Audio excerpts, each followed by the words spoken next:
The day I came home, my mother cried so hard she couldn't stand up. She was sitting on the porch when the taxi pulled up to our farm, same porch where my father had smoked his cigarette the day I got drafted, same wooden boards that creaked in the same places they'd creaked my whole childhood. She saw me step out of the car with my duffel bag, and her hands flew to her mouth. Then her legs gave out. My father caught her. He was thinner than I remembered, grayer, the lines in his face cut deeper, but his hands were still strong. He held her up while she sobbed into his shoulder, and over the top of her head, he looked at me with an expression I couldn't read. Not relief exactly, not joy. Something harder to name, something that looked like he was seeing a ghost. Maybe he was. I walked up the steps. My mother broke free and wrapped her arms around my neck, her whole body shaking. She kept saying the same two words over and over, like if she said them enough times, they'd become true. I told her I was home. I said it out loud, said it clearly, and she believed me. But even as the words left my mouth, I knew they were a lie. November 1945.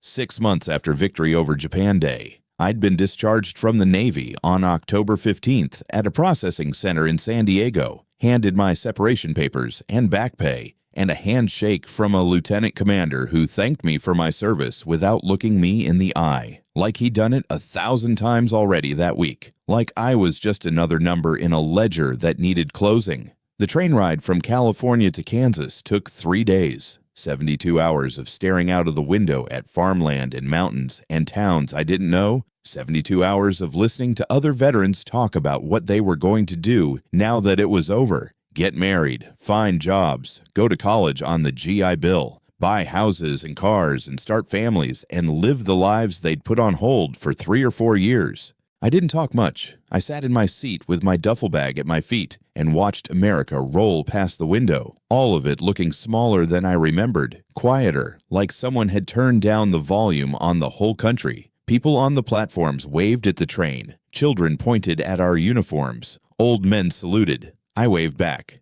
I smiled when I was supposed to smile. I did everything a returning veteran was supposed to do. But inside, I was somewhere else. I was standing on the deck of a destroyer in the Pacific, watching a Zero climb and roll and fall into the sea. I was looking up at a silhouette in a canopy, at a man I'd never met and would never meet, and asking a question I couldn't answer. Why did you pull up?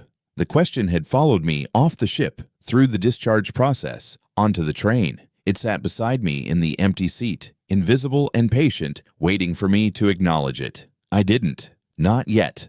I told myself I was just tired, just adjusting, just processing everything I'd seen and done. I told myself it would fade, that once I got home, once I saw my family and my town and my old life, everything would go back to normal. I was wrong. The farm looked exactly the same. Same white house with green shutters, same barn that leaned slightly to the left, same fields stretching out in every direction, brown and stubbled now that harvest was over. Even the smell was the same, dirt and hay, and the faint sweetness of corn silage. My mother had prepared a feast, roast chicken, mashed potatoes, green beans from the garden she'd canned last summer, apple pie cooling on the windowsill. The table was set with the good china, the plates we only used for Thanksgiving and Christmas. She'd even put out cloth napkins, folded into neat triangles beside each plate. My father sat at the head of the table. I sat in my old spot, the chair I'd sat in since I was 6 years old. My mother bustled back and forth from the kitchen, bringing out dish after dish, her face flushed with happiness and exertion. She wanted me to eat. She kept piling food onto my plate, kept insisting I have more chicken, more potatoes, another slice of pie. I ate because she needed me to eat, because saying no would hurt her, because this meal was her way of proving that everything was all right now, that her son had come home, and the world had returned to the way it was supposed to be. But the food tasted like nothing. I chewed and swallowed and smiled and told her it was delicious, and it probably was, but I couldn't taste it. Everything in my mouth had the same flat, cardboard texture, like my taste buds had forgotten how to work. Like some part of me that used to experience pleasure had been left behind somewhere in the Pacific and hadn't made the journey home. My mother talked while we ate. She told me about the neighbors, about who'd gotten married and who'd had babies and who'd died while I was gone. Old Mr. Peterson had a heart attack in his barn last spring. The Hendricks' youngest son had been killed in France. The Methodist Church had a new minister who was very young and very earnest and gave sermons that went on too long. I nodded in the right places. I made the appropriate sounds of surprise or sympathy, but I wasn't really listening. I was watching the way the late afternoon light came through the kitchen window, the way it turned the dust motes into tiny golden sparks drifting through the air. I was noticing how quiet it was here, how you could actually hear silence, how different that was from the constant noise of a ship at sea. Engines, wind, waves, men shouting, metal creaking, guns firing. My father didn't talk much. He never had. But he watched me with that same unreadable expression he'd had on the porch, like he was trying to solve a puzzle he didn't have all the pieces to. After dinner, my mother insisted I go rest. She'd made up my old room, changed the sheets, put fresh flowers on the dresser. Everything was exactly as I'd left it 3 years ago. Same quilt on the bed, same books on the shelf, same photograph of the high school baseball team on the wall, me in the back row with a crooked smile and a glove on my lap. I looked at that photograph for a long time. The boy in it looked like a stranger, young, unbruised, convinced that the world made sense and that courage and hard work and doing the right thing would be enough. I didn't know that boy anymore. I lay down on the bed, still in my clothes, and stared at the ceiling. The house settled around me with small creaks and sighs. Somewhere downstairs, my mother was washing dishes. Outside, the wind moved through the bare branches of the elm tree by the barn, and in my head, a zero climbed toward a gray sky, rolled hard to the right, and fell. The nightmares started that first night. I'd had them before, on the ship, during the last months of the war. Dreams where I was drowning, where the deck was on fire, where I was falling through empty air with nothing to grab onto. Standard stuff, according to the Navy doctor who'd seen me after a particularly bad week. Combat fatigue, he'd called it. Perfectly normal, would fade with time and rest. But these dreams were different. In these dreams, I was standing at my gun station, and the zero was coming in, and everything happened exactly as it had that day. The countdown, the details getting sharper, the moment when time slowed and sound faded, and the only thing that existed was that plane and the man inside it. But in the dream, when the zero pulled up, I could see through the canopy. I could see the pilot's face. He looked like me, not identical, not like looking in a mirror, but the same age, the same expression of exhaustion and fear and determination, the same eyes that had seen too much and couldn't unsee it. And every time, just before the plane hit the water, he looked down at me, and his mouth moved. He was saying something, trying to tell me something, and I could never hear it. I woke up with my heart slamming against my ribs, my sheets soaked with sweat, my hands curled into fists so tight my nails had left crescents in my palms. The room was dark. The house was silent. For a few seconds, I didn't know where I was. I reached for the gun that should have been beside my bunk, found only empty air, and the panic spiked so hard I thought I was having a heart attack. Then I remembered. Kansas. Home. November. The war was over. I sat up, put my feet on the floor, and concentrated on breathing. In through the nose, out through the mouth, count to 4, the way the Navy doctor had shown me. It took 20 minutes for my heart to slow down, another 10 before I could stand without my legs shaking. I walked to the window and looked out at the dark fields, at the stars scattered across the Kansas sky, brighter here than they'd ever been in the Pacific because there were no ships,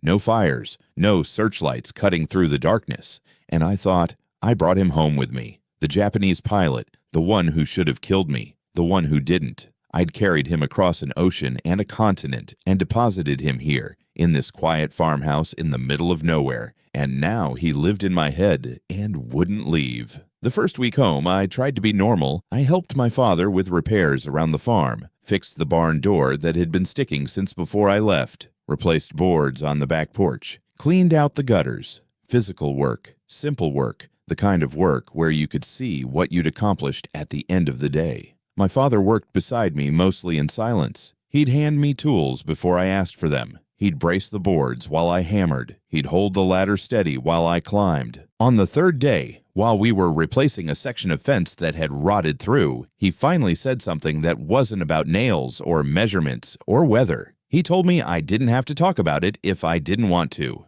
I didn't ask what it was. We both knew. I told him there wasn't much to talk about. I'd done my job. I'd come home. That was all that mattered. He nodded slowly, pounded in another fence post, and let it drop. We worked for another 2 hours without speaking, and I was grateful. Grateful that he didn't push, didn't demand stories, didn't expect me to be the same son who'd left. My mother was harder to navigate. She wanted details. She wanted to know what I'd eaten, where I'd slept, what the ocean looked like, whether I'd made friends. She asked if I'd been scared, if I'd been hurt, if I'd thought about home. I gave her the answers I thought she wanted, sanitized versions, edited for an audience that couldn't understand and shouldn't have to.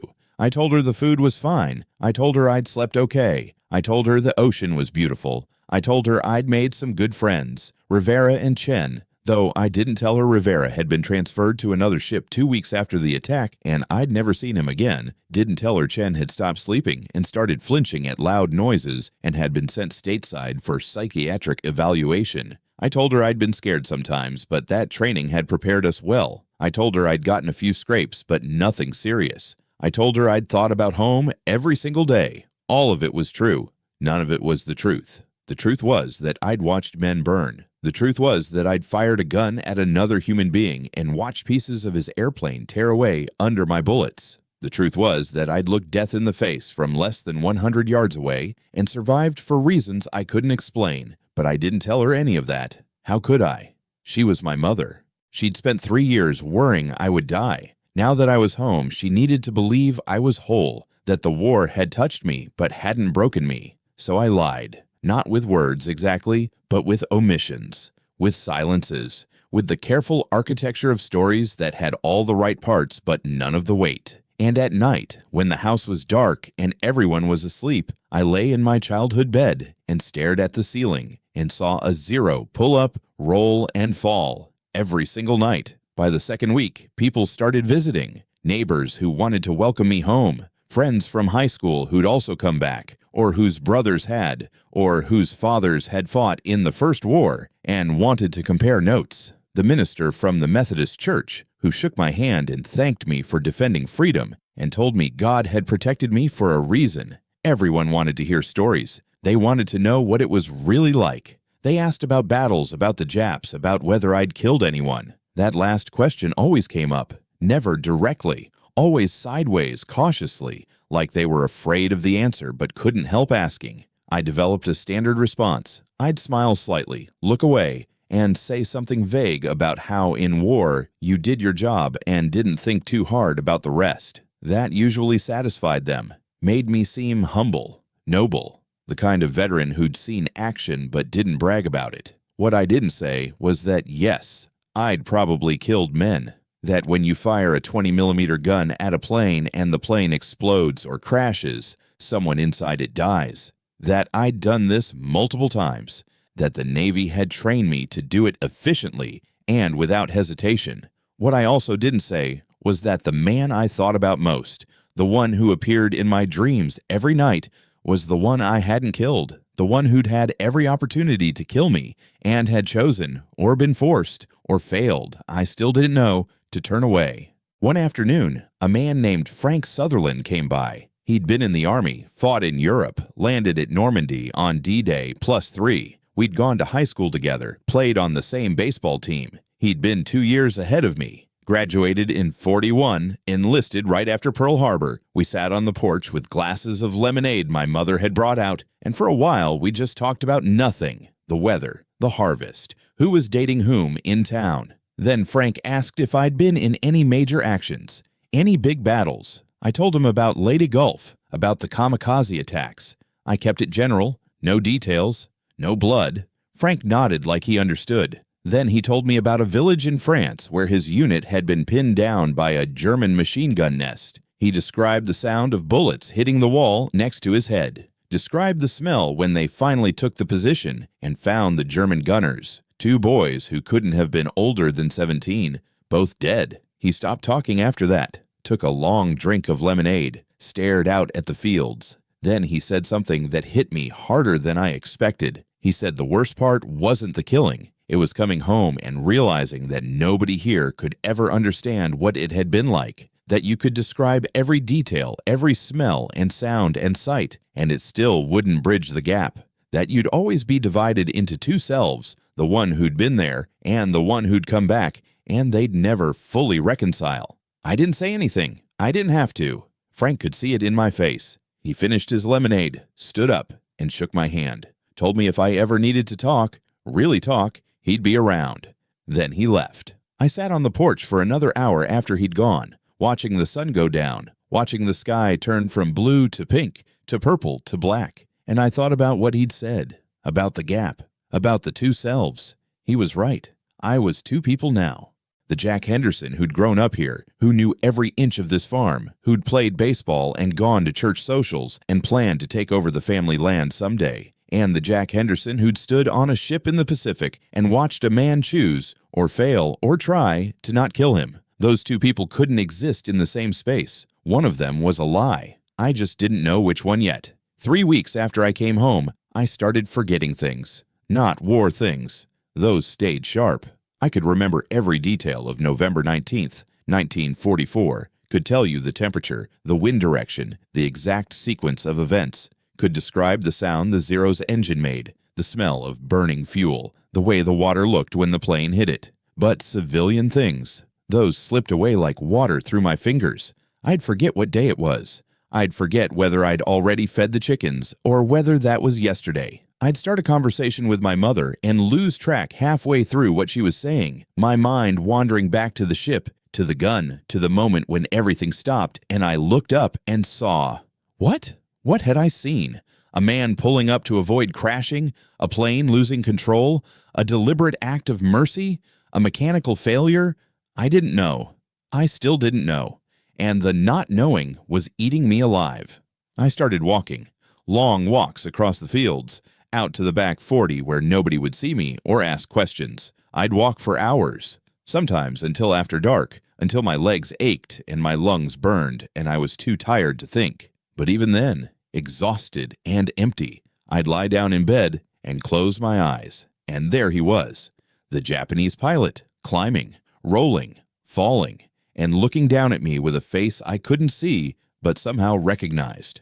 On December 7th, 4 years to the day after Pearl Harbor, I went into town. It was a Saturday. Main Street was decorated for Christmas, wreaths on the lampposts, garlands strung across the storefronts, carols playing from speakers outside the dime store. People were shopping, laughing, carrying packages wrapped in bright paper. Everyone I passed smiled at me, waved, thanked me for my service, welcomed me home, and I smiled back, waved back, said thank you and you're welcome, and it's good to be home. But inside, I felt like I was watching myself from a distance, like I was a character in a play, saying lines someone else had written, moving through a script I didn't remember memorizing. I went into the hardware store to pick up supplies my father needed, stood in line behind Mrs. Patterson, who taught me in 3rd grade. She turned around, recognized me, and immediately started crying. Told me she'd prayed for me every single night. Told me her nephew had been killed at Iwo Jima. Told me how grateful she was that at least some of our boys had made it home.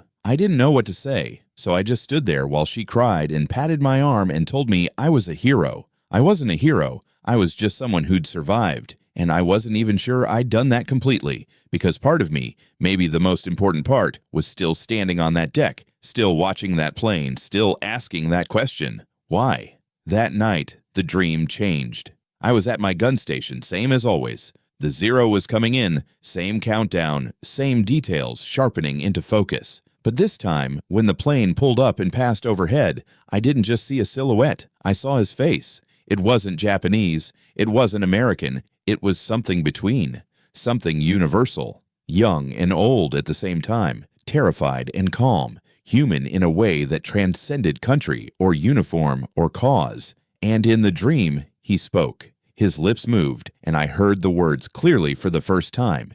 He said, "I saw you." That's all. Just 3 words. I saw you. I woke up gasping, my heart racing, my whole body shaking.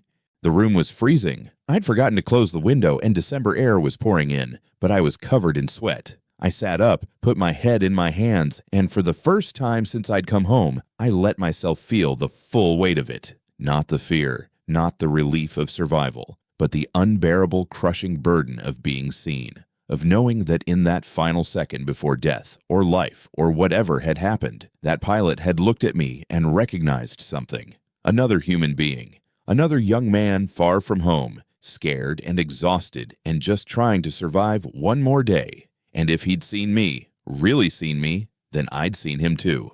And that changed everything.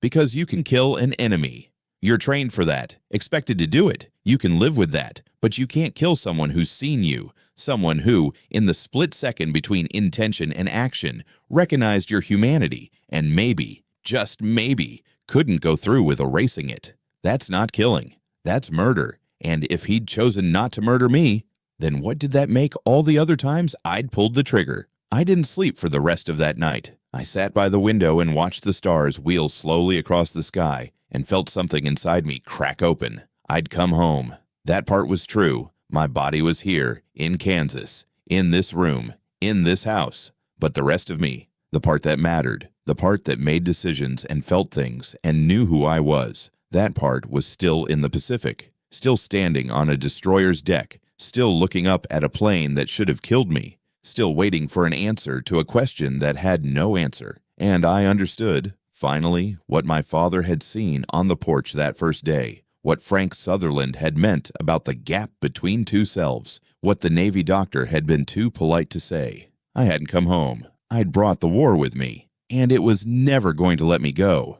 I started drinking in January, not heavily at first. Just a beer or two in the evenings, sitting on the porch, even when it was cold enough to see my breath. My father kept a case in the cellar, the same brand he'd been drinking since before I was born. He didn't say anything when I started going through them, just restocked the cellar without comment, the way he did everything. The beer helped, not with the nightmares, those kept coming regardless, but with the hours before sleep, the long stretch of evening when the house got quiet and there was nothing to do but think. 2 beers and the thoughts moved a little slower. 3 and they softened at the edges, became less sharp, less insistent. 4 and I could almost convince myself I was fine. By February, I was up to 6. By March, I'd switched to whiskey. The girl I'd been writing to during the war was named Sarah Mitchell. We'd known each other since elementary school, dated for 6 months before I shipped out. She'd sent me letters every week while I was overseas. Cheerful letters full of town gossip and descriptions of her job at the telephone company, and carefully neutral questions about whether I was eating enough and staying safe. I'd written back when I could, short letters mostly. I'd told her I missed her, told her I was counting the days until I could come home, told her all the things a soldier was supposed to tell his girl. She'd waited for me. That's what everyone said. Sarah Mitchell had waited for Jack Henderson, turned down dates from other boys, kept my picture on her nightstand. When I got home, people expected us to pick up where we'd left off. Get engaged, get married, start a family. That's what was supposed to happen. We had our first date 2 weeks after I came home. Dinner at her parents' house, pot roast and potatoes and pie. The same kind of carefully prepared meal my mother had made. Sarah's mother fussed over me the way my mother did. Sarah's father shook my hand and thanked me for my service and asked polite questions about the Navy that I answered with polite lies. Sarah looked exactly as I remembered. Blonde hair pinned up the way she'd worn it in high school. Blue dress with white buttons, lipstick the color of rose petals. She smiled when she saw me, the same smile I'd carried in my memory through 3 years of war. And I felt nothing. Not dislike, not disappointment, just a vast empty space where affection should have been. Like someone had scooped out the part of me that knew how to feel those things and left a hole. We sat on her parents' porch after dinner, the two of us alone finally, and she talked about her job,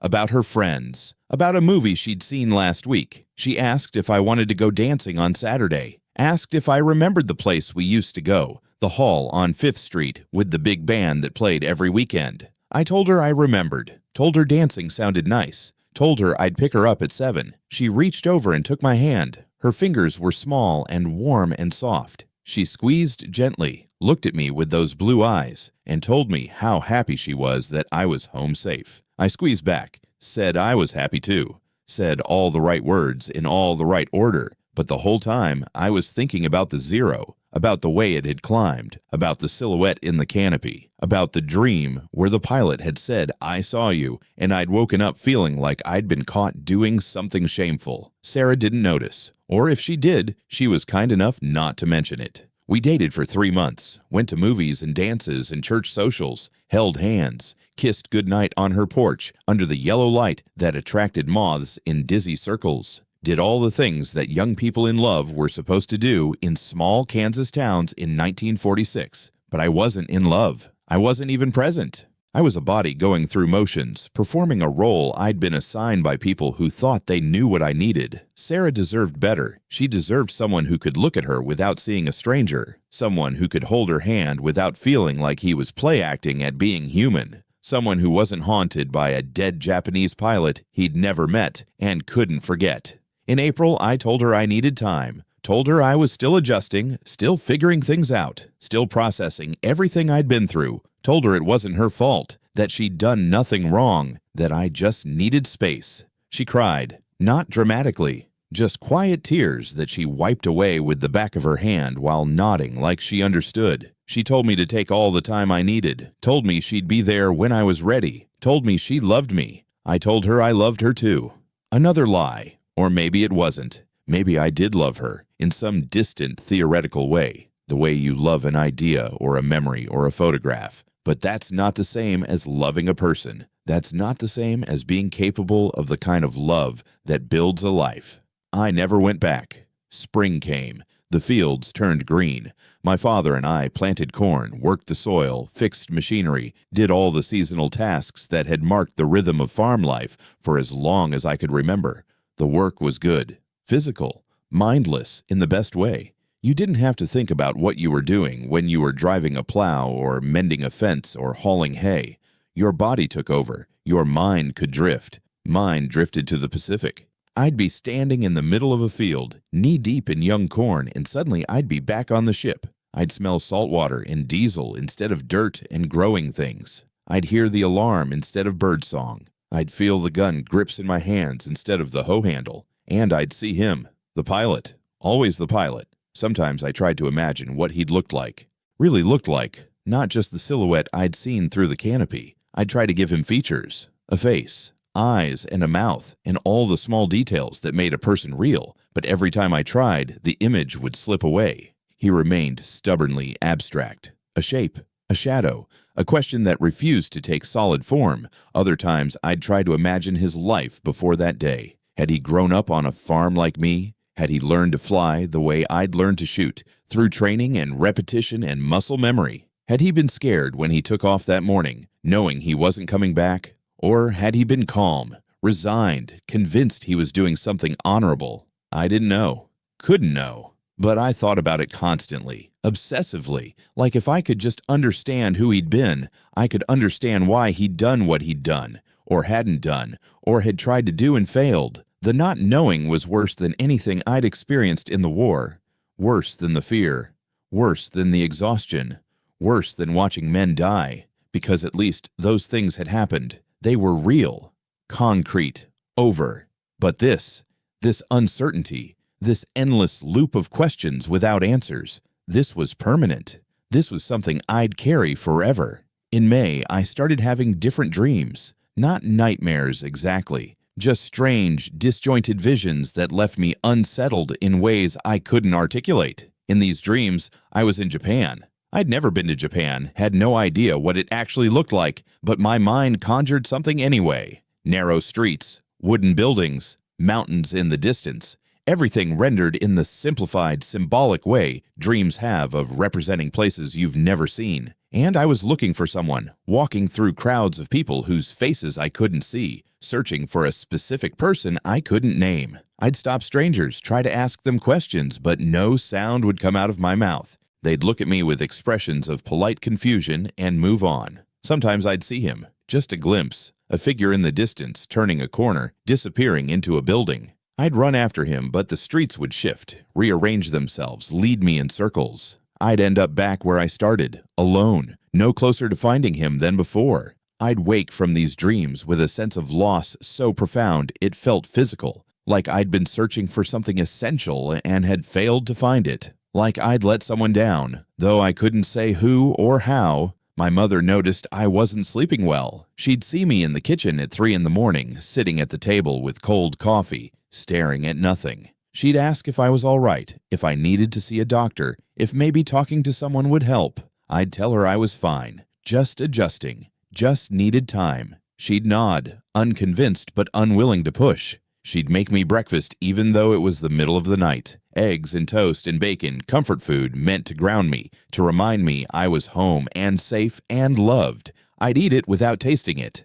Thank her. Go back to bed and lie there until morning, not sleeping, just waiting for the sun to rise so I could pretend to be a functional person for another day. In June, Frank Sutherland invited me to a gathering at the American Legion Hall. A group of veterans had started meeting once a week, just talking, sharing stories, trying to help each other navigate civilian life. Frank thought it might help me. I went because I didn't know how to say no. Because Frank was one of the few people who didn't look at me like I was broken. Because some small part of me hoped that maybe being around other men who'd been through similar things would make the weight lighter. The hall was a low brick building on the edge of town with a gravel parking lot and a faded American flag hanging by the door. Inside, it smelled like cigarette smoke and old coffee. A dozen men sat in folding chairs arranged in a rough circle, ages ranging from early 20s to late 50s. All of them veterans, all of them carrying invisible wounds. The meeting didn't have a formal structure. People just talked when they felt like it, shared whatever was on their minds. Sometimes it was practical stuff, how to find a job, how to use the GI Bill, how to deal with sudden loud noises in public. Other times it was darker, nightmares, panic attacks. The feeling that civilian life was a play everyone else knew the script to, but you'd somehow missed rehearsal. I sat and listened for the first hour. Didn't volunteer anything, just took it in, calibrating my own experiences against theirs, trying to figure out if what I was going through was normal or if I was uniquely damaged. Then a man named Robert Chen, no relation to Tommy Chen from my ship, started talking about guilt, about the things he'd done in the war that he couldn't reconcile with the person he'd thought he was, about how easy it had been to pull a trigger when someone was shooting at you, and how hard it was to live with that ease now that the shooting had stopped. He talked for 10 minutes, his voice steady, his words precise, and when he finished, the room was silent. Then Frank looked at me and asked if I had anything I wanted to share. I shook my head, told him not tonight, maybe next time. But later, after the meeting ended and people were filing out, Robert Chen approached me. He was short, stocky, with wire-rimmed glasses and a handshake that was firmer than his frame suggested. He told me he'd been in the Marines, fought at Okinawa. He'd seen kamikaze attacks, had watched planes deliberately crash into ships, had felt the same helpless rage at an enemy who wouldn't follow the normal rules of war. Then he said something that made my throat close up. He said the worst ones were the pilots you saw up close, the ones where you could make out details. The ones where, just for a second, you realized they were human beings making a choice, and the choice they were making was to die and take you with them. He said he still thought about one pilot in particular, a Zero that had been shot to pieces but kept coming anyway, trailing smoke and fire, and at the last second had clipped the side of a ship and spun into the ocean instead of hitting dead center the way it should have. He said he didn't know if the pilot had been trying to miss or if he'd just lost control. Didn't know if it was mercy or malfunction, and the not knowing, he said, was what haunted him. Because if it was mercy, then what did that say about all the other times when there hadn't been mercy? What did that say about the nature of the war they'd been fighting? I stood there listening to him describe something so close to my own experience that it felt like he'd reached into my head and pulled out my thoughts. And I wanted to tell him, wanted to say that I knew exactly what he meant, that I'd been through the same thing, that maybe we could help each other make sense of it. But I didn't. I couldn't, because putting it into words would make it real in a way I wasn't ready to face. So I just nodded, thanked him for sharing, told him I'd see him next week. Then I went home and drank half a bottle of whiskey and passed out in my clothes. July brought heat that pressed down on the farm like a physical weight. The kind of heat that made work almost impossible, that turned the fields into wavering mirages, that left you exhausted just from existing. My father and I worked early mornings and late evenings, avoiding the brutal midday sun. The rest of the time I'd find shade somewhere and sit, doing nothing, thinking too much. I'd started carrying a notebook, small, leather-bound, the kind you could fit in a shirt pocket. I didn't plan to write in it, didn't have any specific purpose for it. But one day, I found myself pulling it out and putting pen to paper, and once I started, I couldn't stop. I wrote about the war, not the sanitized version I'd told my mother or the vague generalities I'd offered to neighbors. The real version, the one with blood and fear and the smell of burning flesh. The one where boys died screaming and ships sank and nothing made sense and nobody was noble. I wrote about Rivera and Chen, about the transport ship burning, about the feel of the gun bucking in my hands, about the sound of metal tearing and men drowning and alarms that never stopped. And I wrote about him, the Japanese pilot, the one who'd pulled up, page after page about that one moment, describing it from every angle, examining every detail, trying through sheer force of written words to extract some meaning from it, to make it make sense, to answer the question that wouldn't leave me alone. Why did you pull up? Were you hit? Were you dying? Did your controls fail? Did your engine quit? Did you lose consciousness? Did you panic? Or did you see me? Did you look down in that final second and recognize something that made you hesitate?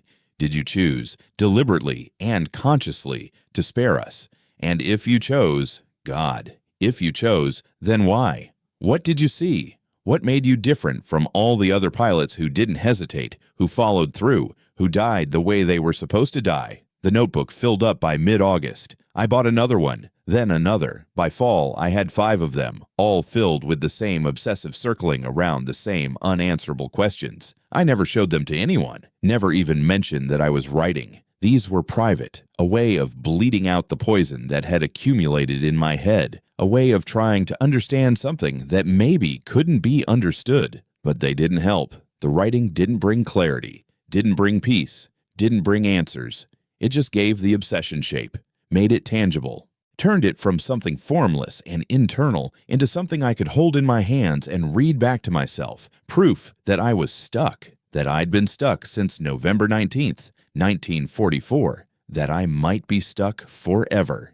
In September, my mother sat me down at the kitchen table and told me she was worried about me, not angry, not disappointed, just worried. She'd watched me drift through the past 9 months like a ghost, watched me lose weight I couldn't afford to lose, watched me push away Sarah and avoid friends and spend more time alone than any young man should. She asked if I'd consider talking to someone, a doctor maybe, or a minister, or one of the counselors the Veterans Administration had started providing, someone who specialized in helping soldiers adjust to civilian life. I told her I didn't need help, told her I was adjusting fine, just slowly. Told her not to worry. She looked at me with eyes that had watched me grow from a baby to a man, eyes that knew when I was lying, that had always known. She told me I reminded her of her brother, my Uncle Thomas, who'd fought in the First War and come home different, who'd spent years trying to drink away whatever he'd seen in France, who died in 1932 of liver failure at age 43, alone in a boarding house in St. Louis, estranged from everyone who'd ever loved him. She told me she didn't want that to happen to me, told me she couldn't bear to watch me disappear the way Thomas had disappeared, slowly and quietly, until there was nothing left but a shell going through motions. I wanted to tell her she was wrong, that I wasn't disappearing, that I was fine, but looking at her face, at the fear and love and desperate hope in her expression, I couldn't lie. So I told her the truth, or part of it.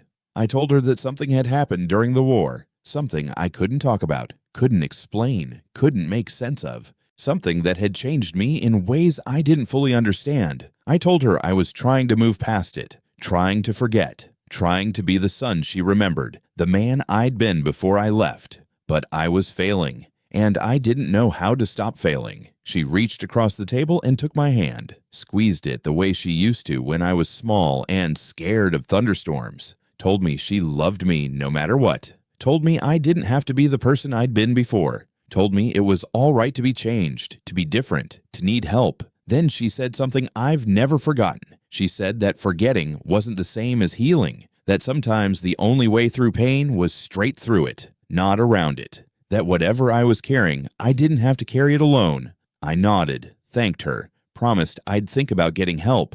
But even as I made the promise, I knew I wouldn't keep it. Because how could I explain to a doctor or a minister or a counselor that I was haunted by a man I'd never met, that I couldn't stop thinking about an enemy pilot who'd maybe shown me mercy or maybe just crashed by accident, that the central question of my life, the thing that consumed every waking thought and invaded every dream, was something that had no answer.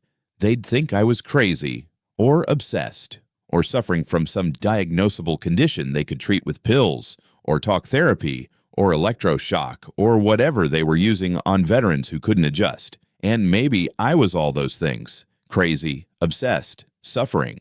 But knowing that didn't change anything, didn't make the questions go away, didn't give me permission to stop searching for answers that didn't exist. October brought the anniversary. 1 year since I'd been discharged. 1 year of trying to be normal. 1 year of failing. I marked the day by getting drunk at 3 in the afternoon, sitting alone in the barn working through a bottle of whiskey I'd hidden behind a stack of feed bags. My father found me there at dusk.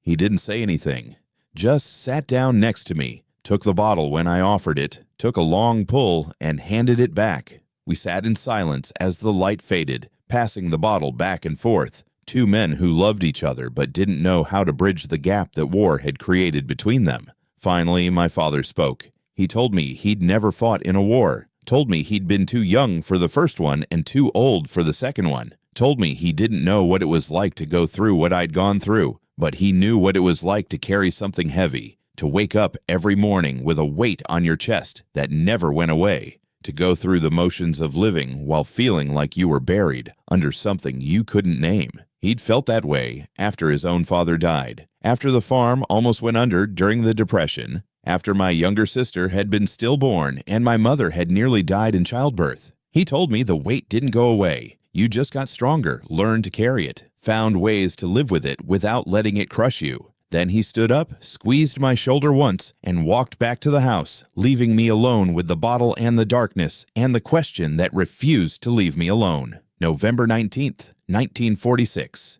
2 years to the day since the Zero pulled up. I woke before dawn, dressed, and walked out to the back 40, the place where I'd been walking for months whenever the walls of the house felt too close, whenever the pressure in my head got too intense, whenever I needed to be alone with my thoughts. The sun rose slowly, turning the sky from black to gray to pale gold. The fields were empty, harvested weeks ago, nothing left but stubble and dirt. The air was cold enough to hurt when you breathed it. I stood there watching the light change and thought about him. The pilot. The one whose face I'd never seen, but whose silhouette I could draw from memory in perfect detail. The one who'd said I saw you in my dreams and had changed everything by doing so. And I made a decision. I couldn't forget him. Couldn't move on. Couldn't pretend he didn't matter, so I had to do the opposite. I had to remember, had to lean into the obsession instead of fighting it, had to acknowledge that he was as much a part of my life now as anyone I'd actually known, loved, lost. I didn't know what that meant practically, didn't have a plan, didn't know where it would lead. But standing in that empty field, watching the sun climb higher, I understood something fundamental. The Japanese pilot hadn't just haunted my memories, he'd become part of me. And trying to cut him out, trying to forget, trying to pretend he didn't exist, that was like trying to forget my own name, like trying to erase something essential. I couldn't do it, wouldn't do it, so I'd carry him, consciously, deliberately, for as long as I lived, and maybe someday, if I carried him long enough, I'd understand why. I bought my first Japanese language book in December of 1946. The bookstore in Wichita had one copy, buried in the back corner under a layer of dust so thick it looked like no one had touched it since before the war. Elementary Japanese for English Speakers, published in 1938. The pages yellowed and brittle. The clerk looked at me strangely when I brought it to the counter, asked if I was planning to travel. I told him I was just curious, paid in cash. Carried the book out to my truck, wrapped in brown paper like something shameful, because it was shameful in a way. The war had been over for barely a year. Men were still coming home, still processing what they'd been through, still trying to forget. And here I was, trying to learn the language of the enemy, trying to understand the people we'd been trained to hate. But I had to know.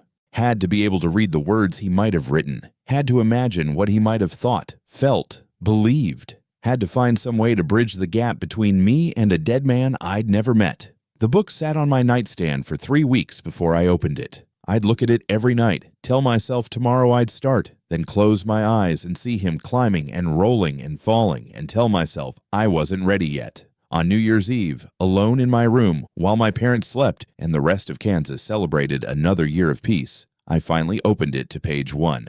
The characters looked like nothing I'd ever seen. Shapes that meant sounds that became words that expressed ideas I couldn't begin to comprehend. I traced them with my finger, tried to pronounce them aloud, butchered them so badly I gave up after 10 minutes, and threw the book across the room. It hit the wall and fell behind the dresser. I left it there for 2 days. Then I fished it out, smoothed the bent pages, and started again. Learning Japanese became my new obsession. Not replacing the old one, nothing could do that, but layering on top of it, giving it structure, giving me something concrete to do with the formless need that consumed me. I studied every night, 2 hours, sometimes 3, hunched over that battered textbook by lamplight, teaching myself hiragana and katakana, memorizing vocabulary I'd never use in conversation, practicing grammar structures that felt backwards and inside out compared to English. My mother found the book in February. She'd come into my room to put away laundry and seen it open on my desk. She didn't say anything at first, just stood there holding a stack of folded shirts, staring at the strange characters,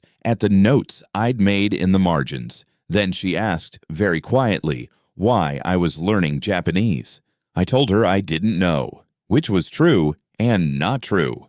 I knew why in the deepest part of myself, the part I couldn't articulate, couldn't explain to someone who hadn't been there, hadn't seen what I'd seen, hadn't felt what I'd felt. But I didn't know how to put that into words that would make sense. She set the shirts on my bed and left without another word. That night at dinner, she told my father. I heard them talking in low voices in the kitchen afterward, my mother worried, my father telling her to let me work through it in my own way. I was grateful he understood. Or if he didn't understand, at least he knew enough not to interfere. By spring, I could read simple sentences. By summer, I'd moved on to a second book, then a third. I ordered them through the mail from a specialty bookstore in San Francisco, paid extra for discreet packaging, hid them in my room like contraband. I learned about Japanese culture, history, religion, learned about Bushido, the warrior code that supposedly made kamikaze pilots willing to die, learned about the concept of giri, duty, obligation, the weight of responsibility to family and emperor and nation, learned about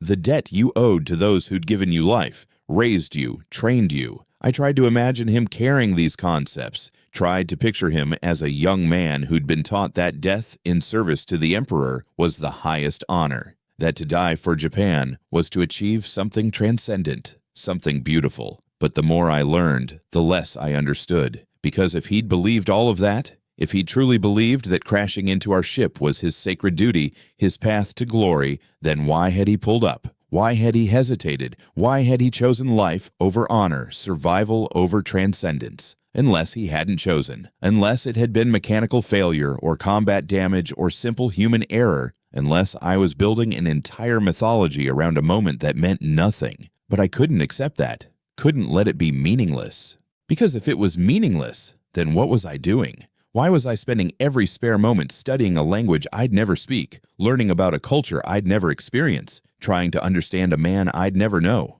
I had to believe it meant something. Had to believe he'd made a choice. Had to believe that in that final second, something had changed. Because if nothing had changed, if it was all just random chaos and mechanical failure and dumb luck, then what did that say about everything else? About the war, about the deaths, about the meaning of any of it? In July, I started writing letters, not to anyone specific, not to the pilot's family. I didn't know his name, didn't know where he was from, didn't know if he'd even had a family. Just letters to him, to the idea of him, to the ghost that lived in my head and wouldn't leave. I wrote them in English first, pages and pages of questions, observations, confessions, things I couldn't say to anyone else because no one else would understand. I wrote about what I'd seen that day. Described it in detail so precise it hurt to remember, wrote about the sound of his engine, the angle of his climb, the way the sunlight had caught his canopy, wrote about the fear I'd felt, the confusion afterward, the years of not knowing. I wrote about the nightmares, about seeing his face in my dreams even though I'd never seen his face in life, about hearing him say, "I saw you," and waking up with the weight of those words pressing on my chest like a physical thing. I wrote about Sarah, about my parents, about the farm and the town and the life I was supposed to be living but couldn't quite inhabit. Wrote about feeling like I was split in two, one half here in Kansas, one half still on that ship in the Pacific, frozen in the moment between life and death. I wrote about guilt, about the other pilots I'd shot at, the ones who hadn't pulled up, the ones who died because my aim was true and their luck ran out. About wondering if they'd had families, dreams, futures that ended in fire and ocean because of me. And I wrote about gratitude, about the fact that he'd spared me, intentionally or not, and that I was alive because of him. About owing him something I could never repay, about carrying a debt to a dead enemy that no one would ever acknowledge or understand. I filled a notebook with these letters, then another, and when I had enough Japanese, I started translating them. Badly at first. My grammar was clumsy, my vocabulary limited, my characters shaky and uneven. But I kept trying, kept working, kept translating my English thoughts into Japanese words as if somehow that would close the distance between us. As if speaking to him in his language would make him more real, would make the connection between us something tangible instead of just a haunting. I never sent the letters, had no way to send them, no address to send them to, no recipient who could read them. They stayed in my room, stacked in a drawer, evidence of an obsession I couldn't explain and couldn't stop. In August, Frank Sutherland asked me to help him with something. He'd been visiting a wounded veteran at the VA hospital in Topeka, a Marine named Douglas who'd lost both legs at Iwo Jima. Douglas had been learning to walk with prosthetics, struggling through months of painful rehabilitation, trying to rebuild a life from pieces. Frank had been visiting him weekly, offering support, sitting with him through the hard days, the days when Douglas wanted to give up. Frank asked if I'd come along, said maybe having another veteran around would help, would give Douglas someone else to talk to, someone who understood. I didn't want to go, didn't want to see someone else's suffering, didn't want to be reminded of how much worse it could have been, didn't want to pretend I had answers or wisdom to offer when I was barely holding myself together. But Frank asked as a favor, and I owed him for the understanding he'd shown, for not pushing, for being one of the few people who looked at me and saw something other than a problem to be solved. So I went. Douglas was 23 years old, thin, pale, with a kind of exhaustion that went deeper than lack of sleep, the kind that came from fighting your own body every single day, from relearning how to do basic things that used to be automatic, from accepting that the life you'd planned was gone, and something new and harder had taken its place. We sat in the day room of the hospital, sun streaming through tall windows, other patients moving around us in various stages of recovery. Frank did most of the talking at first, asked Douglas how therapy was going, whether the new prosthetics fit better, whether he'd heard from his family. Douglas answered in short sentences, said therapy was hard, said the prosthetics hurt, said his family had visited last week and his mother had cried the whole time, and he'd spent 2 hours trying to convince her he was going to be okay, even though he didn't believe it himself. Then he looked at me and asked what my story was, what I'd done in the war, whether I'd been wounded. I told him I'd been on a destroyer, said I'd been a gunner, said I'd been lucky, had come home intact, at least physically. Douglas nodded slowly. Then he asked if I ever thought about the Japanese soldiers, the ones I'd shot at, whether I wondered about them, who they'd been, what they'd believed. The question hit me like a punch to the chest. Nobody had ever asked me that before. Everyone else had either avoided the subject entirely or asked if I'd killed anyone with a kind of morbid curiosity that had nothing to do with actually understanding. But Douglas was asking something different. He was asking if the enemy haunted me the way they haunted him. I told him yes, told him I thought about them, told him there was one in particular I couldn't stop thinking about, one who'd almost killed me but hadn't, and I'd spent 2 years trying to understand why. Douglas was quiet for a long moment. Then he told me about a Japanese soldier he'd killed at Iwo Jima,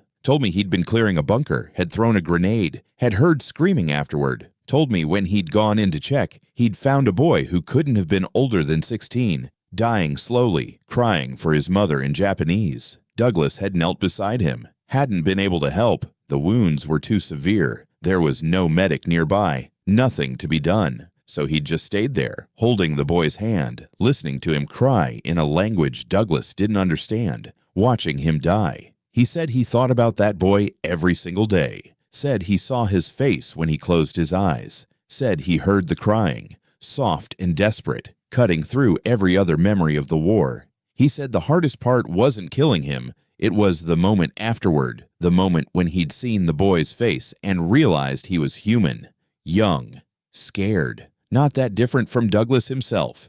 He said once you saw that, once you really saw it, you couldn't unsee it. And it changed everything. We sat in silence after that. 3 veterans in a hospital day room, each carrying ghosts we couldn't put down, each trying to find a way to live with what we'd seen and done and survived. Finally, Frank stood up, said we should probably get going, let Douglas rest. We shook hands. Douglas thanked us for coming, told us to visit again if we wanted. On the drive back, Frank asked if I was okay, said I'd been quiet. I told him I was fine, just thinking. But I wasn't fine. I was shaken in a way I hadn't expected, because Douglas had put into words something I'd been circling around for 2 years without being able to name. Once you saw the enemy as human, everything changed, and I'd seen him, the Japanese pilot, had looked up and seen his silhouette and recognized something, had felt the connection, brief and undeniable, in that moment before he'd climbed away, had been living with that recognition ever since. September came. 3 years since I'd come home. 3 years of trying to build a normal life while carrying an abnormal burden. 3 years of small progress and enormous setbacks and the slow, grinding work of learning to live with something that wouldn't heal. The farm kept going. Seasons turned. Crops grew and were harvested. My parents aged. The town changed in small ways. New families moving in, old ones moving out, businesses opening and closing. The slow churn of ordinary life. And I kept studying Japanese, kept writing letters, kept trying to understand. I'd gotten better at the language, could read fairly complex texts now, could write with reasonable fluency, could think in Japanese when I concentrated. I'd never speak it with a native speaker, had no opportunity to, living in rural Kansas. But that wasn't the point. The point was being able to access the world he'd come from, to read the words he might have read, to think thoughts that resembled the ones he might have thought. I'd started reading Japanese poetry, haiku mostly, those tiny perfect verses that captured entire universes in 17 syllables. I found them beautiful and alien and somehow comforting. They spoke of transience, of the fleeting nature of life, of finding meaning in small moments. One poem stayed with me. I copied it into my notebook, tried to translate it as precisely as I could, though I knew something was always lost in translation. In the cicada's cry, there is no sign of how soon it will die. I thought about that often, about how the cicada doesn't know when its life will end, just sings its song as long as it can, dies when death comes. No warning, no preparation, just the end of sound. Had he known, when he'd taken off that morning, climbed into his Zero, flown toward our ship, had he known he was flying to his death? Or had he thought maybe, somehow, he'd survive? Had he sung his song right up until the moment it stopped? And when he'd pulled up, if it had been a choice, what had he been choosing? A few more seconds of life? A different kind of death? Something else entirely? I didn't know. Would never know. But I kept asking. October brought another anniversary. 3 years since discharge. 3 years of civilian life that still felt like wearing someone else's clothes, like playing a role I'd never quite memorized. I marked the day by doing something I'd been thinking about for months but hadn't had the courage to attempt. I went to the library in Wichita and asked if they had any records from the war, specifically records about Japanese military units, about pilots, about casualties. The librarian looked at me with the same strange expression the bookstore clerk had given me a year earlier, asked why I wanted to know. I told her I was doing research, trying to understand what had happened during a particular battle. She accepted that, led me to a back room where they kept government documents, maps, after-action reports that had been declassified and donated to public libraries. I spent 6 hours going through boxes, found reports from Leyte Gulf, from the kamikaze attacks, from the days surrounding November 19th, 1944, found lists of ships damaged, casualty counts, tactical analyses, but I didn't find what I was looking for. Didn't find a list of Japanese pilots killed that day. Didn't find names or photographs or anything that would let me put a real identity to the ghost I carried. I'd known I wouldn't. The Japanese didn't keep records the way we did. Or if they did, those records had been destroyed in the chaos of defeat and occupation. And even if records existed, I had no way to access them, no way to narrow down which pilot had been in which plane, which one had come at our ship, which one had pulled up. But I'd had to try. Had to exhaust every possibility before accepting that some questions have no answers. I left the library as the sun was setting, drove home in the dark, went to my room, and pulled out the letters I'd written. Hundreds of pages now in English and Japanese, questions and confessions and observations addressed to someone who would never read them. I read through them, all of them, start to finish. It took most of the night, and when I finished, I understood something I hadn't before. The letters weren't really to him, they were to me.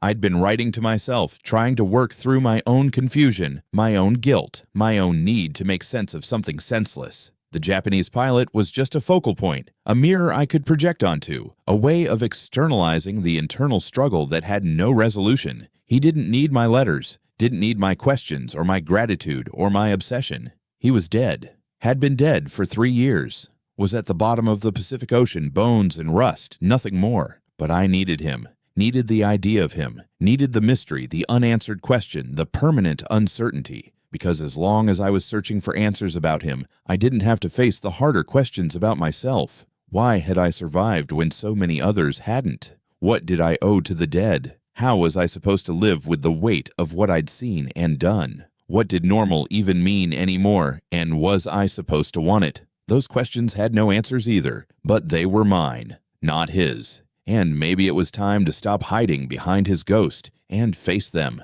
November 19th. 1947. 3 years to the day. I woke before dawn, same as I had the year before. Walked out to the back 40, same empty fields, same cold air that hurt to breathe. Stood in the same spot and watched the sun rise over land that had never seen an ocean, never heard a gun fired in anger, never known anything but the quiet rhythms of seasons and growth and harvest. This time, I'd brought something with me. All the letters I'd written, 3 years' worth. Hundreds of pages of questions and confessions and attempts to bridge an unbridgeable gap. I'd thought about burning them. Symbolic ending, the way they do in movies. Let them go, move on, close that chapter. But that felt wrong, performative, like I was trying to convince myself I was over something I'd never be over. So instead, I just sat down in the dirt, back against a fence post, and held them. The letters represented something important. Not a solution or an answer or closure, those didn't exist, but evidence that I'd tried, evidence that I'd cared enough to spend 3 years learning a language and studying a culture and writing to a ghost, evidence that his life and his death had mattered to me in a way I couldn't fully articulate, but couldn't deny. I didn't need to burn that, didn't need to erase it or move past it or pretend it hadn't happened. I just needed to acknowledge it for what it was. Not healing, not closure, not resolution, just a permanent scar.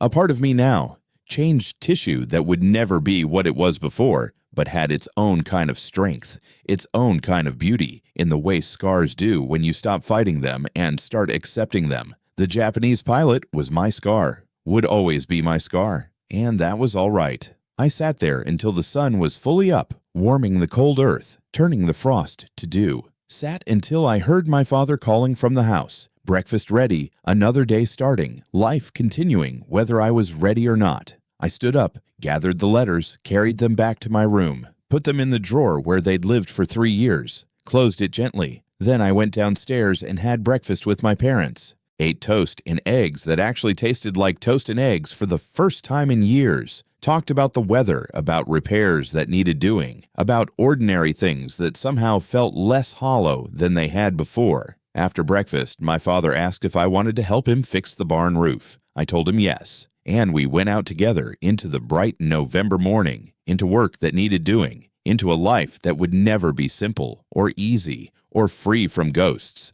but was mine nonetheless.